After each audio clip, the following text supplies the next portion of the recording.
Plixena, avec le soutien de la Mutuelle nationale territoriale, la Mutuelle des agents des services publics locaux et Adviso Partners, cession, acquisition et transmission d'entreprises, nos territoires ont de la valeur, vous présente le Journal des territoires.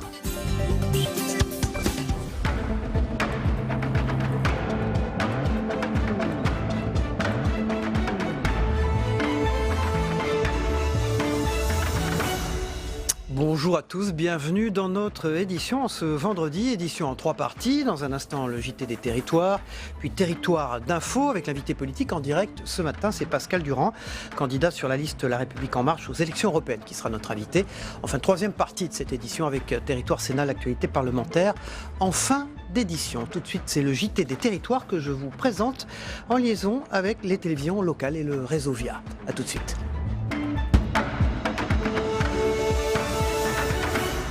Bonjour à tous, on démarre ce journal avec une bonne nouvelle. On a appris hier que le deuxième groupe de sidérurgie du Royaume-Uni, British Steel, va reprendre l'aciérie Ascoval de Saint-Saulve dans le Nord.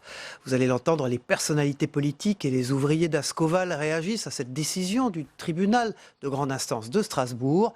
Un véritable soulagement pour les 270 salariés épuisés par 4 années de rebondissements incessants. On les écoute.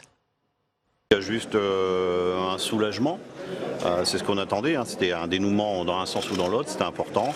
Maintenant on attend de voir le démarrage, on attend de voir les commandes arriver et puis on est conscient qu'il va falloir se mettre au travail, que ça va être compliqué, mais les gens là ils vont acquiescer le coup encore ce soir, là, puis après ça va repartir. C'est surtout le soulagement qui est important, quoi. On a eu des moments de doute parce qu'il y a eu des rebondissements quand même du côté Strasbourg. Donc on s'est plus inquiété, ça a créé encore un peu plus d'inquiétude, mais oui, soulagement quand même. Donc on va voir l'avenir qui va se présenter de bon augure, avec de belles perspectives. Derrière l'État et la région, on a fait, c'est vrai, notre boulot avec la communauté d'agglomération, mais en premier, c'est la victoire des salariés. C'est vous qui avez sauvé votre outil de production. C'est pas moi, c'est pas les politiques. Nous, on n'a fait que notre devoir. Et c'est vous, les ouvriers d'Ascoval, qui avez sauvé Ascoval. On reste sur une bonne nouvelle, celle-ci est pour les habitants de la région Auvergne-Rhône-Alpes. La qualité de l'air respiré s'améliore dans cette partie de la France, selon l'Institut de mesure Atmo. L'ozone et le dioxyde d'azote restent cependant à surveiller. Les explications de Linda Badreddine de Télé Grenoble, notre partenaire. Un territoire dynamique, des axes routiers, mais aussi des conditions géographiques et météorologiques défavorables à une bonne qualité de l'air. Pour 2018, la diminution du taux de polluants primaires est notable. Malgré tout, le département de l'Isère dépasse les limites réglementaires en ce qui concerne l'ozone et le dioxyde d'azote. Le taux d'ozone est le plus mauvais élève. Il est le seul à avoir augmenté, 27% de plus qu'en 2007. Une croissance qui s'explique par les périodes de forte chaleur, un enjeu pour la santé publique. Ces différents polluants sont en général au minimum des polluants irritants, c'est-à-dire qu'ils vont oxyder pour la plupart d'entre eux. Si on parle de l'ozone notamment, il va oxyder les cellules, donc produire une irritation. Cette irritation, elle peut être passagère ou bien devenir chronique, produire de l'asthme, des risques cardiovasculaires. Et pour certains autres polluants, on a carrément des composés qui peuvent être cancérigènes, puisque c'est le cas pour les particules et les hydrocarbures aromatiques polycycliques qui sont reconnus comme étant cancérigènes. Atmo a installé une de ces stations de mesure dans une école. D'un côté, des appareils quantifient le taux de particules dans l'air en temps réel. De l'autre, ils déterminent chaque jour la nature des particules. On va récupérer les particules sur des filtres. Donc l'air est aspiré par la canne du dessus, par le tube. Et les particules vont être retenues sur ces filtres-là qu'on fera après analyser. Et ça nous permettra de déterminer la nature des particules. Ici, on ne mesure pas seulement les polluants réglementés, on s'amuse aussi à jauger par exemple les proportions de pesticides, mais surtout de particules très fines comme le PM0,1. Les particules qui sont très fines vont pénétrer très profondément dans l'appareil respiratoire et vont se comporter pratiquement comme des gaz. Quand on parle de PM0,1, c'est la taille d'une bactérie. Donc ça va pénétrer très profondément dans l'appareil respiratoire et ça va pouvoir causer des risques pour notre santé. En tout cas, plus de risques qu'une particule qui va être arrêtée un petit peu plus haut dans notre appareil respiratoire. Parmi les raisons qui ont permis de diminuer la pollution dans l'air, des réglementations de plus en plus strictes dans le monde industriel et le développement de nouveaux véhicules routiers. On part dans l'Essonne maintenant, où la priorité c'est de lutter contre le fléau de dépôt sauvage des ordures ménagères, qui constitue un problème très sérieux pour les communes de ce département. Le CIVOM, le syndicat intercommunal pour la valorisation des ordures ménagères de la vallée de l'Yerres et des Sénards, a mis en place un label qui favorise les bonnes pratiques des entrepreneurs qui acheminent leurs déchets dans les centres de traitement du département. Le but de ce label, c'est mieux lutter contre les dépôts sauvages. Yamina Bendaïda pour Via Grand Paris s'est rendue sur place. Pour lutter contre les dépôts sauvages en Essonne, il y a désormais un label artisan éco-responsable, initié le 9 avril dernier par le syndicat intercommunal pour la valorisation des ordures ménagères de la vallée de l'Yerres et des Sénards, le CIVOM. Ce label distingue les artisans qui acheminent bien leurs déchets dans les centres de traitement. Pour le département de l'Essonne, cette certification est la bienvenue. C'est 235 tonnes de dépôts sauvages qui sont collectés notamment sur nos espaces naturels sensibles et 400 tonnes sur les routes départementales. Donc vous imaginez, c'est du temps, c'est de la main-d'œuvre, c'est du gaspillage d'énergie et surtout d'argent public que nous pourrions utiliser à autre chose. Pour lutter contre les dépôts sauvages, le département de l'Essonne, avec la préfecture, les syndicats et autres acteurs du territoire, réfléchissent également à des sanctions judiciaires contre les entrepreneurs aux mauvaises pratiques. Il existe également une cartographie des dépôts sauvages. La politique départementale s'emploie aussi à faciliter l'accès des artisans au centre de traitement des déchets. On part pour les Caraïbes maintenant. Lancement du programme éclairage public performant dans les communes par le SMEM, le syndicat mixte d'électricité de la Martinique, et EDF. Un chantier de 73 millions d'euros qui permettra de consommer moins d'énergie, mais aussi d'effectuer des économies importantes pour les mairies. Rivière-Salée fait partie des communes qui ont déjà entamé cette transition énergétique avec l'installation de LED pour l'éclairage public. Loin Régis pour Via ATV Martinique, notre partenaire sur place. 1800 lampadaires remplacés sur les 2158 que compte la commune de Rivière-Salée. Un projet entamé depuis 2015.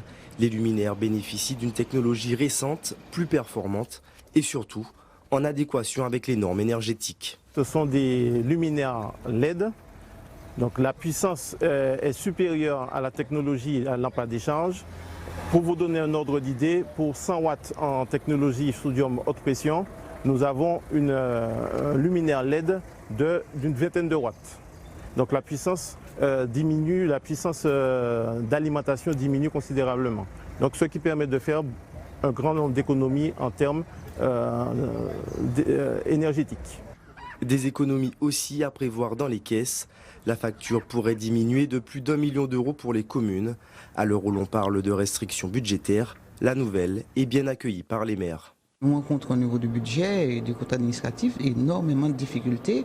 Nous n'avons pas beaucoup de marge d'autonomie et cela va nous permettre justement de respirer, d'avoir une gestion à mon avis un peu plus saine. Le programme éclairage public performant dans les communes est lancé. Un projet financé par plusieurs partenaires qui coûtera 73 millions d'euros. EDF est à côté du SMEM pour les accompagner sur tout le volet technique et au-delà de cet accompagnement technique et expert va contribuer financièrement à hauteur de 25 millions d'euros à peu près sur le programme. La transition énergétique est en marche en Martinique. Le calendrier des opérations est connu. Elle devrait durer 4 ans. Le remplacement des 66 000 points lumineux en Martinique sera accompagné de la modernisation et l'optimisation de 1900 armoires de commande électrique. On part du côté du Mont-Blanc, un nouveau dispositif de vidéosurveillance en Haute-Savoie. 11 communes ont récemment décidé de se regrouper pour financer la mise en place de caméras. C'est le premier groupement de ce type en Haute-Savoie. Plus de détails avec Inès Guillemot de 8 Mont-Blanc, notre partenaire sur place. Du haut de leur piédestal, elles observent et enregistrent en toute discrétion. Les caméras de vidéosurveillance fleurissent un peu partout dans le bassin annécien et dans les Aravis, un dispositif porté par la municipalité de Menton-Saint-Bernard. Ce projet répondait à une demande d'un certain nombre de communes déjà qui avaient essayé de mettre en place la vidéoprotection sur leur territoire. et également répondait à une demande forte des services de l'État et des forces de gendarmerie. Le premier objectif, c'était déjà la surveillance des grands axes de circulation. D'autre part, ça permet aussi, pour chacune des communes qui a souhaité rajouter la vidéoprotection sur certains sites, justement de lutter contre la délinquance qui peut être de tous ordres. À Menton, 4 sites sont concernés, les axes de circulation mais aussi la plage et le port, une surveillance plutôt bien accueillie par les habitants. Ça sécurise aussi et puis c'est peut-être un petit frein aussi à ceux qui penseraient saccager certains lieux, quoi. Alors dans un premier temps, je dirais que ça nuit à notre liberté, mais dans un deuxième temps, vu tout ce qui se passe, les événements et tout, je trouve que c'est pas plus mal. Car ça évite certainement beaucoup de bandits, de piratage et compagnie, quoi. À Faverges, la commune a vu grand, avec 12 sites sous vidéosurveillance. Coût total de l'opération, 700 000 € pour l'ensemble du dispositif. L'État prend en charge plus de la moitié. La vidéoprotection, c'est un outil au service de la sécurité dont les maires ainsi peuvent avoir l'utilisation avec leur police municipale.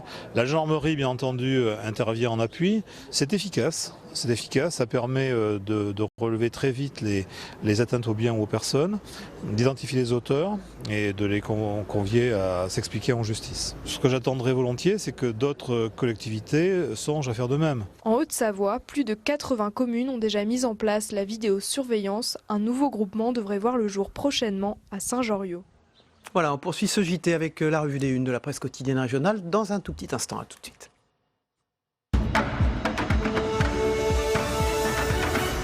Bonjour, Tam Tranui, bonjour et merci d'être avec nous ce matin pour cette revue des unes de la presse quotidienne régionale. On démarre avec un soulagement, on en a parlé dans le JT il y a un instant.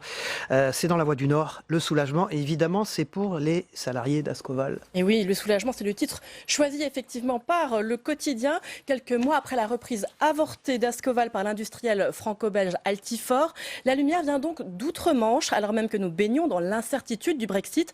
L'anglais British Steel a vu son offre de rachat validée par le tribunal de Strasbourg. C'est l'épilogue d'une lutte de longue haleine pour les 270 salariés d'Ascoval, dont on voit les profils encore concentrés et inquiets en une de la Voix du Nord. Ils ne tombent pas dans l'euphorie, précise le quotidien. Voilà, on continue cette revue de presse avec Édouard Philippe à la une de la Charente libre. Il est en campagne, le Premier ministre. Et oui, le Premier ministre assure en région le service après-vente des mesures annoncées la semaine dernière par Emmanuel Macron. Comme le président de la République, le voilà qui renoue avec le terrain et bat la campagne charentaise en l'occurrence. Il a été question de pouvoir d'achat, mobilité et dépendance, nous explique la Charente libre. Édouard Philippe a hier profité de son déplacement dans un centre de formation des apprentis pour annoncer une mesure très populaire, la baisse du coût du permis de conduire de 30%. Et voilà, et c'est dans Ouest France, et c'est à sa une aussi, le permis de conduire bientôt moins cher, presque 30% de moins parfois. Et oui, le premier quotidien français qui entre dans les détails des mesures évoquées par le Premier ministre et par le ministre de l'Intérieur hier pour baisser le coût du permis, développement de l'apprentissage sur simulateur et boîte automatique, conduite supervisée, portail en ligne. L'objectif, c'est aussi un permis de conduire plus rapide, mais sans diminuer la qualité de la formation compte tenu des enjeux de sécurité routière, précise Édouard Philippe. Bref, il faut faire vite. Eh bien, toutes ces dispositions seront pour partie inscrites dans la loi d'orientation des mobilités examinée dans 2 semaines à l'Assemblée nationale. Je ne sais pas si on pourra la faire à 80 km/h, mais c'est la marche arrière. C'est à la une de la dépêche du midi, la marche arrière sur les 80 km/h. Il faut dire que les 80 km/h, c'est le caillou dans la chaussure du gouvernement depuis déjà de longs mois, un sujet qui a bien crispé les relations entre le monde, notamment de la ruralité, et le gouvernement. Emmanuel Macron a promis des assouplissements, on se le rappelle, dès le début du grand débat. Et du côté de ses troupes, eh bien, ça suit déjà. Le député LREM de Haute-Garonne, Michael Nogal, propose d'aménager les sanctions en cas de petits dépassements de vitesse avec un simple rappel à la loi pour les dépassements compris entre 1 et 9 km/h. Et puis à la une du Télégramme, journal dirigé par Hubert Coudurier, souvent sur ce plateau, c'est une arnaque planétaire au placement sur Internet. Attention. Une escroquerie à 1 milliard d'euros, promesse de rendement très intéressant, faux sites bancaires, interlocuteurs formés à la manipulation mentale. Ce sont les moyens employés par un réseau international d'escroquerie en ligne. Bref, ne croyez pas ceux qui vous proposent la lune, la face cachée n'est jamais loin. Merci Tam. On va tout de suite passer au Club de la Presse dans un instant avec Thierry Dupont et Olivier Auguste. A tout de suite.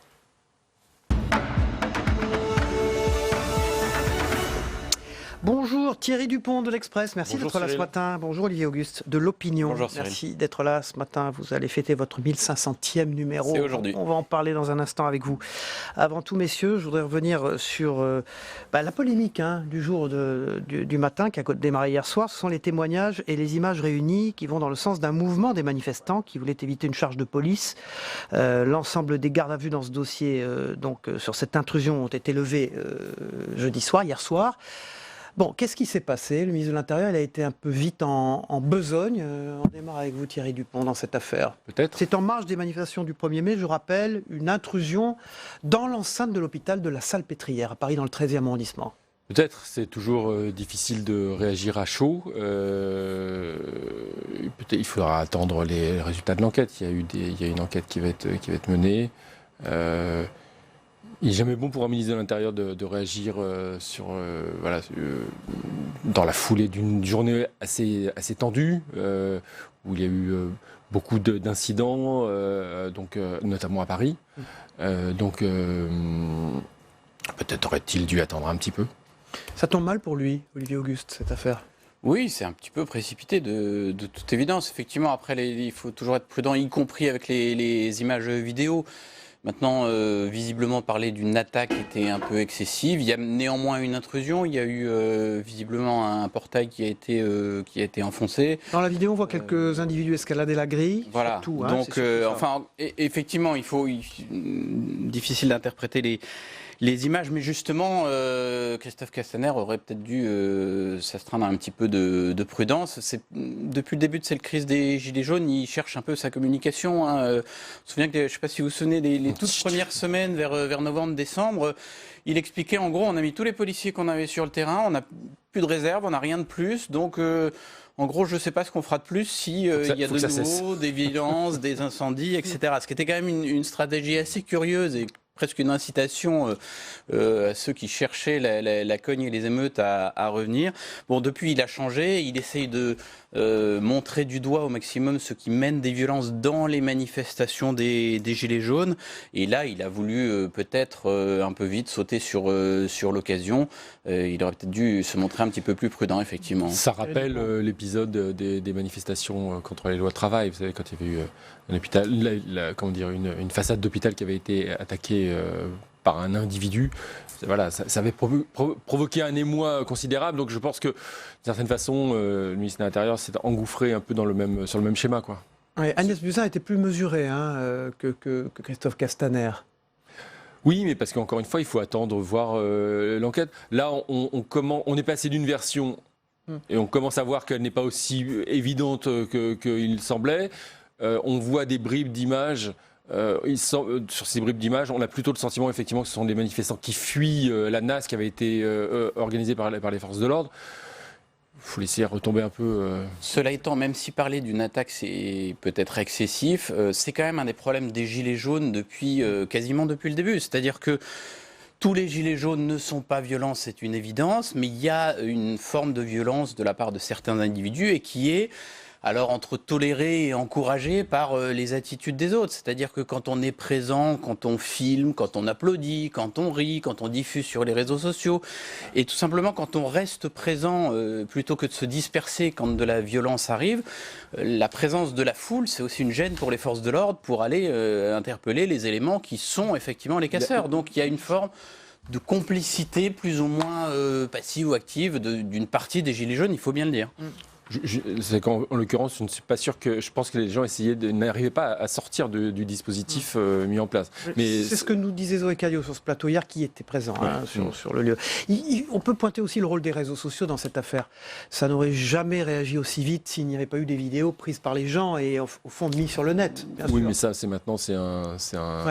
un incontournable voilà, il faut faire avec, y compris du côté des manifestants comme du côté des forces de l'ordre. Et la présence d'une vidéo change les comportements, toujours. Vous mettez une manifestation avec un reporter de presse écrite, son carnet et son stylo, ça ne change pas grand-chose. Vous mettez une caméra, alors qu'elle soit professionnelle à part de l'un d'entre nous, journalistes, ou un smartphone maintenant. Et effectivement, ça provoque parfois des mises en scène. On voit bien qu'il y a des fois quelques éléments violents qui ne sont que 2 ou 3, mais qui sont entourés d'objectifs ou de smartphones. Et donc, effectivement, les comportements changent. Thierry Dupont dans l'Express. Une grande enquête, 2 ans après son élection. Qui est Emmanuel Macron? Sa personnalité intrigue, vous écrivez, son bilan déroute, et vous faites analyser tout cela par 3 intellectuels. Ouais. Dans une de l'Express, on voit d'ailleurs la une. Oui, on a interrogé le philosophe Marcel Gauchet, l'économiste Daniel Cohen, et puis la sociologue et politologue Dominique Schnapper. Parce qu'au fond, on se rend compte qu'on ne connaît pas bien Emmanuel Macron. Mais pourquoi, justement, la question? Pourquoi on ne le connaît pas bien? D'abord parce qu'il est sorti un peu de nulle part. Alors, bon, on peut dire que nous, on l'a vu, on l'a découvert lors de la commission Attali, puis après à l'Élysée sous François Hollande, puis après comme ministre de l'économie. Enfin, la plupart des Français l'ont véritablement découvert au moment de la campagne présidentielle. Et puis, ça a été une formidable opération Blitzkrieg, enfin une guerre éclair. Et donc finalement, on ne sait pas très bien qui c'est. Une tentative d'explication, vous dites tout entier tourné vers l'efficacité, Emmanuel Macron avait oublié l'humain. C'est le cœur de ses confessions en ce moment. Oui, d'une certaine façon, il a voulu remettre de l'efficacité dans un exécutif qui semblait dénué, souvent chez François Hollande. Donc il a voulu aller vite, remettre le pays sur les rails. Ça reste toujours par exemple, relancer la croissance, ça reste toujours son objectif. Mais simplement, il a compris que dans le pays, il y avait des forces qui ne pouvaient pas aller aussi vite que ce qu'il souhaitait, et que donc il fallait en tenir compte. Et puis, il a quand même... C'est quelqu'un... Les 3 intellectuels que nous avons interrogés sont d'accord sur... Ils sont d'accord sur un point. D'abord, il y a sa jeunesse qui quand même intrigue, fascine. Son énergie. Comment dire, il est brillant intellectuellement, ça, personne ne peut lui contester. Mais du coup, il a eu tendance peut-être à vouloir tout faire tout seul. Marcel Gauchet parle d'un hyper-individualisme au sommet du pouvoir. Et il est parfois un peu changeant. Il a voulu d'abord être jupitérien, imposer sa stature. Et puis, il se retrouve moins de 2 ans après à devoir animer plusieurs réunions où il se met en spectacle, encore une fois, seul au milieu d'un parterre d'invités, à qui il tient la dragée haute pendant plus de 2 heures. Donc voilà, c'est quelqu'un qui est changeant. Et ça n'aide pas à la compréhension du personnage. Alors, pour un des intellectuels que vous avez interrogé, donc Daniel Cohen, il reste à démontrer une vision stratégique pour le président de la République. C'est vrai, Olivier Auguste? En tout cas, on voit que les choses ont pu changer récemment. Alors, en réaction aux Gilets jaunes, il faut aussi parfois s'adapter pour peut-être sauver la situation. Mais on n'est plus tout à fait sur le même chemin qu'au début de la présidence. Je pense notamment à une politique qui était extrêmement tournée vers les entreprises, qui devait créer de l'emploi et résoudre pas mal de nos problèmes. Là, on a bien vu qu'on revenait vers quelque chose qu'on a beaucoup essayé par le passé, plus classique, de distribution de pouvoir d'achat. Suite à la pression de la rue, bien sûr, c'est pour ça que effectivement, on change le cap en partie. Mais gouverner, c'est s'adapter, non? Aussi. Oui, c'est un dosage entre garder un cap et y parvenir suffisamment habilement pour y arriver. Ouais. Daniel Cohen souligne que la différence avec ce pragmatisme qu'on met en avant pour Emmanuel Macron, on le mettait déjà en avant pour Tony Blair, par exemple, et qu'on voit bien que c'est ce qui a manqué à Tony Blair, c'est d'avoir un grand récit, une vision, notamment du monde, à proposer. Et que pour l'instant, c'est ce qui manque encore au macronisme. Qui est Emmanuel Macron, 2 ans après son élection à la une de l'Express. Dans l'Opinion, qui fête son 1500e numéro, bravo, félicitations, Olivier Auguste, vous êtes le directeur de la rédaction. Coup d'éclat, Esbrouf enquête sur la méthode Ruffin. Pourquoi vous vous êtes intéressé autre personnage politique sorti d'un petit peu de nulle part, en tout cas qui a connu une ascension au moins médiatique fulgurante. Député de la Somme, François Ruffin. Député de la Somme, France Insoumise. On est allé en fait enquêter auprès de ses collègues, et de la France Insoumise et à l'Assemblée nationale. Collègues qui ont pour lui un mélange d'admiration et de jalousie un petit peu, faut bien le dire parfois. Et donc on a voulu voir si derrière effectivement tous ces coups d'éclat et cette mise en scène dont il est capable régulièrement, il fait beaucoup parler de lui, est-ce qu'il y avait vraiment du travail derrière ou est-ce qu'il y avait beaucoup de mousse et pas grand-chose derrière? Alors nous sommes tous des personnages compliqués et parfois un peu ambigus. Il est peu présent en commission, il dépose quelques propositions de loi, mais elles sont parfois mal fabotées, un petit peu bancales, mais lui... Il revendique, il dit, moi, mon travail, c'est pas d'être en commission, je suis un tribun, c'est ça mon travail de député, c'est de bouger les choses par la parole. Il y a une autre question qui se pose, qui est celle de sa sincérité, que pose notamment le député Aurélien Pradié, député Les Républicains, qui avait, vous savez, déposé cette proposition de loi sur l'inclusion des enfants handicapés à l'école. Qui avait été renvoyé par une motion de procédure par la majorité. François Ruffin était venu un peu au secours d'Aurélien Pradié en criant à l'infamie. Et avec le recul, Aurélien Pradié dit, sur le coup, j'ai pensé qu'il était sincère et puis je me suis rendu compte qu'il y avait d'autres occasions de faire repasser ces mesures et qu'on ne l'a pas vu sur ces combats-là. Et donc, il l'accuse un petit peu de cynisme. Alors, coup d'éclat, Esbrouf enquête sur la méthode Ruffin. François Ruffin, donc le député de la Somme, à la une de l'Opinion, qui fête son 1500e numéro. Bravo. Félicitations à vous et vos équipes. Olivier Auguste, Thierry Dupont. Olivier Auguste, vous restez avec nous pour la deuxième partie tout à l'heure de l'émission. Tout de suite, c'est la météo des territoires. Le temps qu'il fait en France, vous allez voir, c'est très incertain. À tout de suite. La météo vous est présentée par l'Assemblée des départements de France.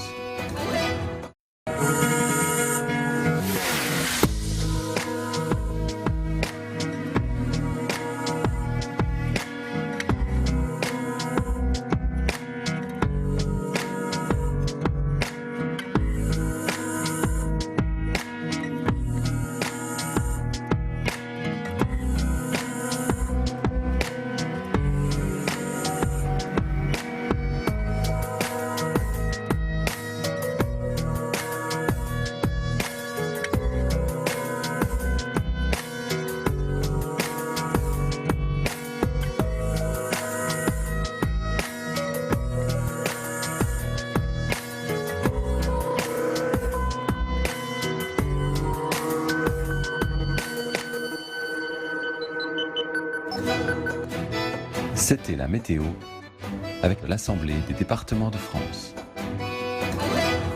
Voilà, on va aller faire un tour du côté du reste du monde, ce que vous devez retenir de l'actualité du reste du monde avec TV5 Monde, les violences post-électorales au Bénin notamment, Mark Zuckerberg qui veut que Facebook adopte de nouvelles règles pour lutter contre les biais sexistes et racistes des intelligences artificielles, et puis Julian Assange qui refuse d'être extradé aux États-Unis. Le fondateur de Wikileaks comparaissait hier devant le tribunal londonien de Westminster. A tout de suite.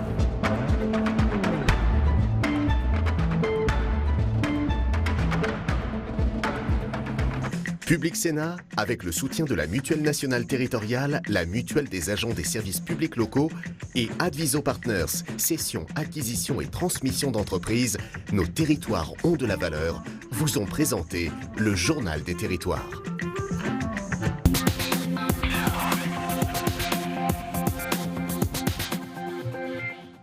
Des rafales de tirs d'armes automatiques. Visés, des civils qui se donnent du courage comme ils peuvent. Plusieurs ont pris des balles, parfois mortelles. Pour la première fois depuis l'avènement de la démocratie au Bénin, l'opposition n'était pas représentée lors de ces législatives. Les autorités ne comptent visiblement rien céder. De la parole aux actes, Facebook passe à l'offensive contre cette personnalité controversée. Parmi elles, le célèbre complotiste américain d'extrême droite Alex Jones, fondateur du site Infowars, qui relaie abondamment des théories du complot. Ou encore Louis Farrakhan, leader de l'organisation Nation of Islam, connu pour ses déclarations antisémites et homophobes. Mark Zuckerberg était sous le feu des critiques depuis plusieurs mois après l'attaque terroriste de Christchurch en Nouvelle-Zélande. Brenton Tarrant, un suprémaciste blanc, avait planifié et mis en scène son attaque afin qu'elle devienne virale sur les réseaux sociaux. La retransmission en direct n'avait été stoppée par Facebook qu'au bout de 17 longues minutes, déclenchant un véritable scandale sur la modération des contenus violents par la plateforme. La justice britannique examine la demande d'extradition du chef de file de Wikileaks vers les États-Unis. C'est une affaire des plus complexes en droit international. 3 pays se disputent le sort d'un seul homme. En cause, la fameuse fuite de milliers de documents classés secret défense par l'armée américaine. Il risque 5 ans de détention pour cette seule accusation. Julian Assange pourrait tenter un ultime recours auprès de la Cour européenne des droits de l'homme si son intégrité physique est menacée s'il est extradé vers les États-Unis. Le rythme de l'érosion s'accélère depuis les 3 ou 4 dernières années et la plus importante accélération date de l'année dernière au mois de mai 2018. Ici, on a toujours construit sur pilotis, d'immenses pieux enfoncés dans ce qu'on appelle du permafrost, une couche du sol constamment gelée. Mais ça, c'était avant le réchauffement climatique. Désormais, le sol s'affaisse et les maisons aussi. Chaque année amène son nouveau record de chaleur en Alaska, avec des conséquences bien visibles pour ses habitants.